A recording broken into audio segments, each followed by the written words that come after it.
Movie के start में हमें एक सेलेस्टियल दिखाया जाता है और इनको आसमानी एलियंस भी कहा जाता था और इनका नाम एरिशियम था, जिसने सबसे पहले सन को बनाया और फिर यूनिवर्स को बनाया, जहाँ से लाइट शुरू हुई और हमारी अर्थ ग्रो कर गई। लेकिन तभी डीप स्पेस से कुछ अजीब किस्म के डेवियंस निकल कर आए, जिन्हें अजीब क्रिएचर्स भी कहा जाता था, जो अर्थ पर आकर इंसानों और जानवरों को खाकर अपना पेट भरा करते थे। इस मूवी में हमें सबसे पहले 7000 साल पहले का सीन दिखाया जाता है। यहाँ पर हम कुछ प्राचीन लोगों को देखते हैं जो मछलियाँ पकड़ रहे थे। तभी उन पर वही अजीब किस्म का क्रिएचर पानी से निकलकर अटैक कर देता है। वो डेविड इंसानों का शिकार किया करते थे। अब वो उस आदमी को खाकर उस बच्चे की तरफ बढ़ता है। तभी वहाँ पर एक इटर्नल अर्थ पर आ जाता है, जिसको एरिशियम ने अर्थ पर भेजा था ताकि वो अर्थ पर जाकर लोगों को इन डेविएंट से बचा सके। क्रिस एक बहुत ही पावरफुल इटर्नल था। वो अपनी आंखों से लेजर लाइट निकालकर इन अजीब क्रिएचर्स को मार सकता था और साथ ही वो हवा में भी उड़ सकता था। अभी क्रिस वहाँ पर जब एक क्रिएचर को मारता है, तभी वहाँ पर और भी बहुत सारे क्रिएचर्स आ जाते हैं। फिर वहाँ अर्थ पर सभी इटर्नल्स आ जाते हैं और वो सभी उन अजीब क्रिएचर्स को मार देते हैं। अब इंसान वहाँ पर इटर्नल्स को देखकर डरने लगे थे। तभी वहाँ पर एक इटर्नल सभी इंसानों के माइंड को कंट्रोल कर लेता है। इसका नाम ड्रॉइक होता है। इसके पास ये एबिलिटी थी कि ये इंसानों के माइंड को कंट्रोल कर सकता था और अपनी तरह से मैनेज कर सकता था। और फिर इटर्नल्स इंसानों से दोस्ती का हाथ बढ़ाते हैं। इसके बाद वो अर्थ पर ही इंसानों के साथ रहने लगे थे। अब इटर्नल्स इंसानों के साथ रहने लगे थे और इनकी टेक्नोलॉजी को भी आगे बढ़ाने में मदद कर रहे थे। वो लोग आपस में भी बहुत ज्यादा लड़ा करते थे, मगर ड्रॉइक कभी कभी उनके माइंड को कंट्रोल कर उनको लड़ने से रोक लेता था। मगर सभी इटर्नल्स के लीडर अजैक उसको ऐसा करने से रोक लेती है, क्योंकि सेलेस्टियल्स के लीडर ने इन सब को इंसानों को बचाने और उनकी आबादी को आगे बढ़ाने के लिए भेजा था और इसके अलावा किसी और चीज में शामिल होने के लिए मना किया था। लेकिन ड्रॉइक उसकी बातों को नहीं मानता। अब अजैक ड्रॉइक की बातें सुनकर ये बोलती है कि आज से तुम सब इटर्नल्स आजाद हो। वो उनसे कहती है कि तुम्हें जहाँ जाना है तुम जा सकते हो और तुम अपनी मर्जी के मुताबिक जिंदगी गुजार सकते हो। अब सब लोग इस शहर को छोड़ देते हैं। इसके बाद हमें प्रेजेंट का सीन दिखाया जाता है, जहाँ पर इटर्नल्स को इस दुनिया में आए हुए 7000 साल हो चुके थे, मगर अभी भी किसी इटर्नल की एज ज्यादा नहीं हुई थी। तभी हम एक इटर्नल सर्सी को देखते हैं, जो बच्चों को स्कूल में पढ़ाया करती थी। उसके लेट होने की वजह से उसका फ्रेंड उन सब बच्चों को संभाल रहा था। तभी वहाँ पर सर्सी आ जाती है। वो अपने फ्रेंड से शुक्रिया बोलती है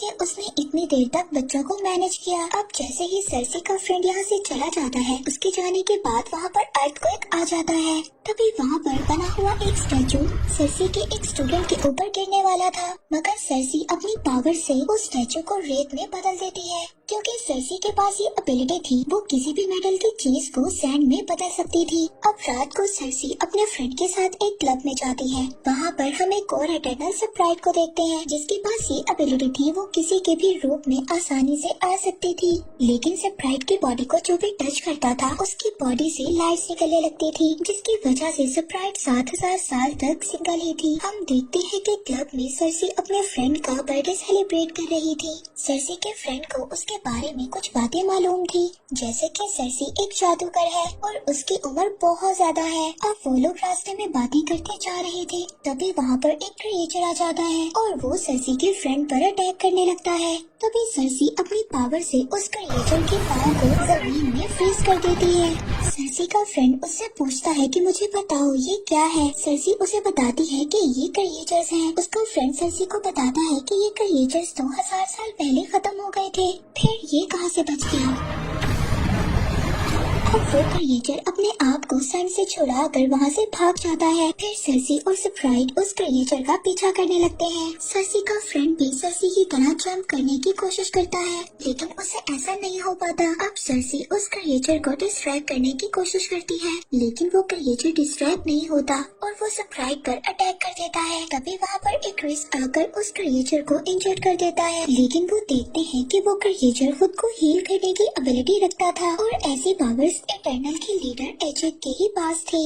इक्रिस वापस से उस क्रिएचर पर अटैक करता है, लेकिन वो क्रिएचर वहाँ से भाग जाता है। अब यहाँ पर हमें ये भी पता चलता है कि इक्रिस ने सर्सी से 5000 साल पहले शादी की थी और फिर 2000 साल पहले इक्रिस सर्सी को छोड़कर चला भी गया था। सर्सी अपने फ्रेंड से ये कहती है कि अब मुझे जाना होगा, मेरी कुछ लोगों को हेल्प की जरूरत है, लेकिन उसका फ्रेंड उसको कहता है कि अगर तुम कोई सुपर हीरो हो तो अर्थ पर इतनी ज्यादा प्रॉब्लम्स आई, उस वक्त तुम कहाँ थे? सर्सी उसको कहती है कि हमें अर्थ पर सिर्फ क्रिएचर्स को मारने के लिए भेजा गया है और हमें कोई और काम करने की इजाजत नहीं दी गई थी सिवाय इस आबादी को बढ़ाने और अर्थ पर लोगों के टेक्नोलॉजी को इंक्रीज करने में। तीनों एजेक से मिलने जाते हैं ताकि वो जाकर अपने लीडर को बता सके कि क्रिएचर्स दोबारा से अर्थ पर आ गए हैं और इस बार वो बहुत ज्यादा पावरफुल है। और जब वो एजेक के पास पहुंचते हैं तो उनको पता चलता है कि एजेक मर चुकी है और ये अर्थ पर पहली बार हुआ था कि किसी इटर्नल की डेथ हुई थी। वो लोग समझ आते हैं कि एजेक को उसी क्रिएचर ने मारा है जिसने पहले भी उन लोगों पर अटैक किया था और उस क्रिएचर ने एजेक को मारकर उसकी सारी पावर्स ले ली हैं।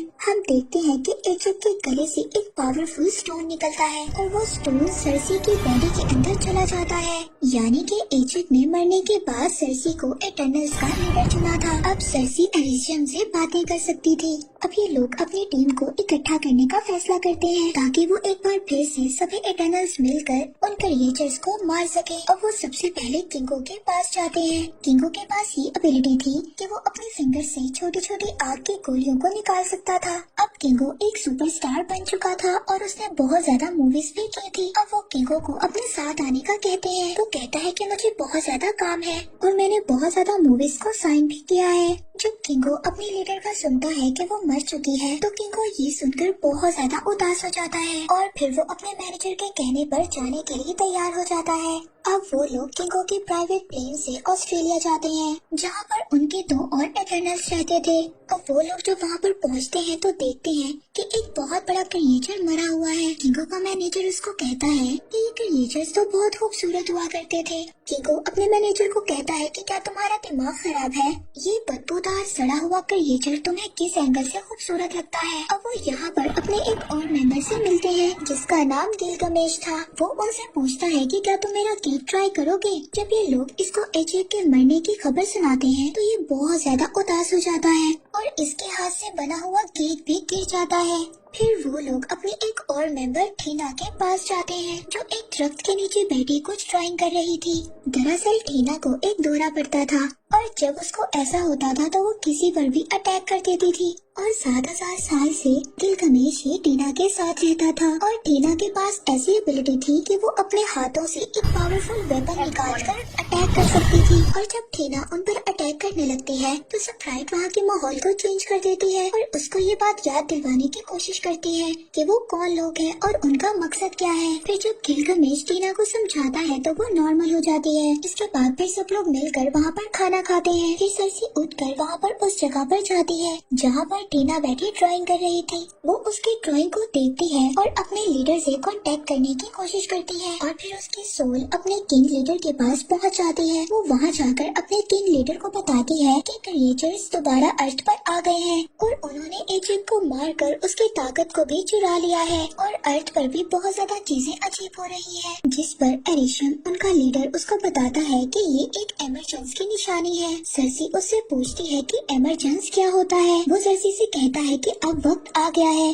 तुम लोगों को तुम्हारे असल मकसद के बारे में बताया जाए। दरअसल तुम लोगों को अर्थ पर क्रिएचर्स को मारने के लिए भेजा गया था और मैंने कई हजार साल पहले एक बीज अर्थ पर भी बोया था और उस बीज को बड़ा होने में अरबों सालों और इंसानों की एनर्जी चाहिए थी। लेकिन जब मैंने इंसानों और जानवरों को बनाया तो मुझसे एक गलती हो गई और उस गलती से वो अजीब डेविड क्रिएचर्स पैदा हुए जो अर्थ पर लोगों की आबादी को खा कर खत्म कर रहे थे। तब मैंने तुम्हें और तुम्हारे जैसे बहुत ज्यादा इटर्नल्स को बनाया ताकि तुम्हारे जरिए मैं उन डेविड क्रिएचर को मार सकूं। सर्सी उनसे पूछती है कि क्या ये बात एजेक को पता थी। यहाँ पर वो सर्सी को ये भी बताते हैं कि तुमने और एजेक ने कई बार सेलेस्टियल को अर्थ पर पैदा होने में मदद की है। तो सर्सी उनसे कहती है कि ये सब बातें मुझे क्यों नहीं याद। वो उसको कहते हैं कि मैं हर बार तुम्हारी यादों को इरेज कर देता हूँ, इसीलिए तुम्हें कुछ भी नहीं याद। जहाँ पर एक और बात भी हमें पता चलती है, जो टीना को ड्रीम्स आते थे वो उसकी पुरानी यादें थी जो अभी तक मुकम्मल तौर पर इरेज नहीं हुई थी। अब सरसी दोबारा अर्थ पर आ जाती है और ये सब बातें अपने बाकी टीम मेंबर्स को भी बताती है। ये बातें सुनकर वो सभी लोग शॉक्ड हो जाते हैं। सरसी उन सब से कहती है कि हमें इंसानों को बचाना होगा और इस इमरजेंसी को होने से रोकना होगा, नहीं तो इसकी वजह से सारे इंसान मारे जाएंगे। तभी इक्रिस कहता है कि हमें बाकी लोगों को भी ढूंढने जाना होगा और फिर सब लोग जब हम मिल जाएंगे तो ये फैसला करेंगे कि हमें आगे क्या करना होगा। अब वो लोग अमेज़न के जंगलों में जाते हैं जहाँ पर ड्रूइग रहता था। अब वो जाकर ड्रूइग को सारी बातें बताते हैं, मगर ड्रूइग उनके साथ जाने के लिए तैयार नहीं था। अब वहाँ पर बहुत सारे क्रिएचर्स उन पर अटैक कर देते हैं। वहाँ पर किंगो अपनी एबिलिटी से अपने फिंगर से फायर करता है। स्प्राइट किंगो के मैनेजर को बचाने की कोशिश करती है। अभी क्रिस वहाँ पर एक क्रिएचर से मुकाबला करता है। तभी वो क्रिएचर क्रिस को नीचे गिरा देता है और उसकी पावर्स लेने की कोशिश करता है, लेकिन वहाँ पर तभी गिलगमेश आ जाता है और अपने हाथों से एक जोरदार पंच मारता है। गिलगमेश के पास ये एबिलिटी थी कि वो अपने हाथों को एक बहुत ही मजबूत हथौड़े के तौर पर इस्तेमाल कर सकता था। जब सरसी पर एक क्रिएचर अटैक करने की कोशिश करता है, तभी सरसी उस क्रिएचर को एक ट्री में बदल देती है। दूसरी तरफ ये क्रिएचर्स जब टीना पर अटैक करते हैं तो गिलगमेश आकर टीना को बचा लेता है, लेकिन वो क्रिएचर्स का लीडर गिलगमेश को मारकर उसकी पावर्स को अपने अंदर ट्रांसफर कर लेता है। जैसे ही वो गिलगमेश की पावर्स को अपने अंदर ट्रांसफर करता है, वो इंसानों की तरह बॉडी शेप में आ जाता है और वो उस इमरजेंसी को भी समझ जाता है। इसके बाद गिलगमेश मर जाता है। वो जाते हुए टीना को ये बात कहता है कि मुझे याद रखना। इसके बाद सरसी और एक्रिस अपने एक और मेंबर फेस्टोस के पास जाते हैं। फेस्टोस उनको कहता है कि मैं अपनी फैमिली के साथ रहता हूँ और मैं तुम्हारे साथ नहीं आ सकता, लेकिन फिर वो जल्दी मान जाता है और उनके साथ जाने के लिए तैयार हो जाता है। अब सभी इटर्नल्स मिलकर इराक जाते हैं। वहाँ पर 7000 साल से उनकी स्पेसशिप जमीन के अंदर थी। जब वो लोग अपनी स्पेसशिप के अंदर जाते हैं तो वहाँ पर मकारी पहले से ही मौजूद थी। मकारी उनकी वो मेंबर थी जो बोल नहीं सकती थी, लेकिन पिछले से ज्यादा तेज दौड़ सकती थी। फिर फेस्टोस वहाँ पर एक ऐसी टेक्नोलॉजी बनाता है जो सभी इटर्नल्स अपनी पावर्स को यूज कर उस इमरजेंसी को रोक सके। वो उनको कहता है कि अगर क्रिएचर्स हमारी पावर्स को यूज कर सकते हैं तो हम भी सभी अपनी पावर्स को इकट्ठे इस्तेमाल कर सकते हैं। फेस्टोस के पास ये एबिलिटी थी। वो एक बहुत ही ज़हीन इंजीनियर था जिसने इंसानों की टेक्नोलॉजी को आगे बढ़ाने में मदद की थी। अब वहाँ पर सरसी ने जो लॉकेट में स्टोन पहना हुआ था वो चमकने लगता है। इस बात से सरसी को एहसास होता है कि इमरजेंस होने वाला है। फेस्टोस मक्कारी से कहता है कि तुम जाकर पता करो कि इमरजेंस कहाँ पर होने वाला है। अब मक्कारी पूरे अर्थ पर घूमकर इमरजेंस का पता लगा लेती है कि इमरजेंस कहाँ पर है। तभी वहाँ पर इक्रिस फेस्टोस की टेक्नोलॉजी मशीन को तोड़ देता है। इससे ये बात पता चलती है कि इक्रिस ने ही एजेक को मारा था। एजेक भी यही चाहती थी कि ये इमरजेंस रुक जाए, क्योंकि वो भी इंसानों को पसंद करने लगी थी। इक्रिस ने इसीलिए एजेक को भी मार दिया था। जब एजेक ने इक्रिस को ये बात बताई थी कि इमरजेंस होने वाला है और हमें सभी इटर्नल्स को इकट्ठा करके उनको बताना होगा, तब इक्रिस ने एजेक को उन क्रिएचर्स के आगे फेंक दिया था। उन क्रिएचर्स ने एजेक को मारकर उसकी पावर्स को ले लिया था। जब एजेक मर गई थी तो इक्रिस दोबारा से उसको उसके घर में छोड़ देता है। इक्रिस से जब ये लोग वजह पूछते हैं तो वो उनको बताता है कि मेरी जिंदगी दी हुई एरिशम की है और अगर तुम लोगों को भी मुझे मारना पड़ा तो मैं तुम्हें मार दूंगा। और ये सब कहकर इक्रिस वहाँ से चला जाता है और उसके साथ स्प्राइट भी चली जाती है। अब किंगो भी वहाँ से जाने वाला था। वो कहता है कि इक्रिस की हेल्प के बिना हम कुछ भी नहीं कर सकते और किंगो भी ये सब कहकर वहाँ से चला जाता है। अब उन तीनों के वहाँ से जाने के बाद और बाकी जो इटर्नल्स वहाँ पर बचे थे उनकी पावर्स काफी नहीं थी इमरजेंस को रोकने के लिए। तभी फेस्टोस सरसी से कहता है कि जो तुम्हारे अंदर पावर्स हैं वो तुम्हें और एरिशम को साथ में जोड़ सकती हैं। वो कहता है कि हम एक यूनिबैंड बना सकते हैं जिससे वो इमरजेंस रुक जाएगा। अब वो सरसी का स्टोन लेकर उससे एक बैंड तैयार करता है और फिर वो लोग अपने स्पेसशिप को लेकर उस जगह पर पहुंच जाते हैं जहां पर इमरजेंस स्टार्ट होने वाला था। वहां पर इक्रिस और स्प्राइट दोनों एमरजेंस को होते हुए देख रहे थे। तभी वहाँ पर बाकी इटर्नल्स भी आ जाते हैं उस एमरजेंस को रोकने के लिए। उस एमरजेंस से एक बहुत ही बड़ा सेलेस्टियल जो दुनिया के लिए बहुत ज्यादा खतरनाक था निकलने वाला था। अब वो लोग वहाँ पर अपने अपने बैंड को कनेक्ट करते हैं ताकि वो अपने पावर्स को यूज कर उस एमरजेंस को रोक सके।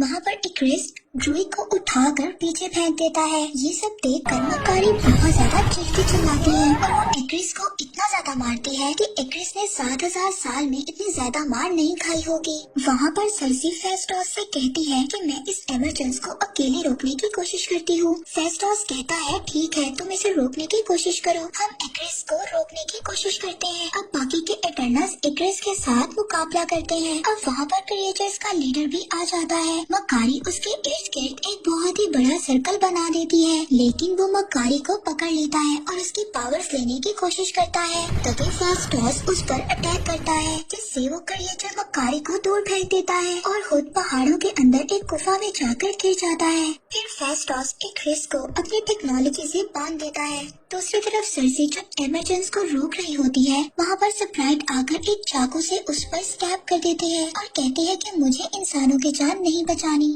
मैं 7000 साल से अर्थ पर हूँ, मुझे ये कभी भी नहीं पता चला कि प्यार क्या होता है और फैमिली किसे कहते हैं। तभी ड्रूइग वहाँ पर आ जाता है और स्प्राइट के सर पर अटैक कर देता है। दूसरी तरफ हम थीना को देखते हैं, जिसको पास्ट की बातें परेशान कर रही थी और वो डेविन क्रिएचर गिलगमेश बनकर उसकी पावर्स लेने की कोशिश कर रहा था। लेकिन तभी टीना को होश आ जाता है। वो अपनी पावर से एक बहुत ही खतरनाक वेपन्स पैदा करती है और तभी उस क्रिएचर के टुकड़े कर देती है। हम देखते हैं कि एमरजेंस शुरू हो गया था और आहिस्ता आहिस्ता सेलेस्टियल के हाथ बाहर आने वाले थे। सर्सी अपनी पावर से उस सेलेस्टियल को रोकने की कोशिश कर रही थी। तभी इक्रिस भी छूट जाता है और सर्सी को मारने के लिए चला जाता है, मगर तभी उसको सर्सी के साथ बिताए हुए मोमेंट्स याद आने लगते हैं और फिर इक्रिस भी उनके साथ मिलकर उस एमरजेंस को रोकने में उनकी मदद करता है। अब एमरजेंस रुक जाती है और वो सेलेस्टियल और वो कयामत सेलेस्टियल पैदा होने से पहले ही मर जाता है। और फिर इक्रिस आखिरी बार सर्सी को देखता है और खुद को सूरज में ले जाकर गुम कर देता है।